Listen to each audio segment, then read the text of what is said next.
Ey mavi göklerin beyaz ve kızıl süsü, kız kardeşimin gelinliği, şehidimin son örtüsü, ışık ışık, dalga dalga, şanlı Türk bayrağı. Alkışlarınızla efendim. Bayraklara bayrak yapan üstündeki kandır. Toprak eğer uğrunda ölen varsa vatandır.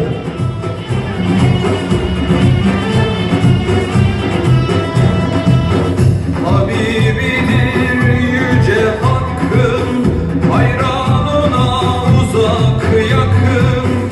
Habibidir yüce hakkın, bayrağına uzak yakın.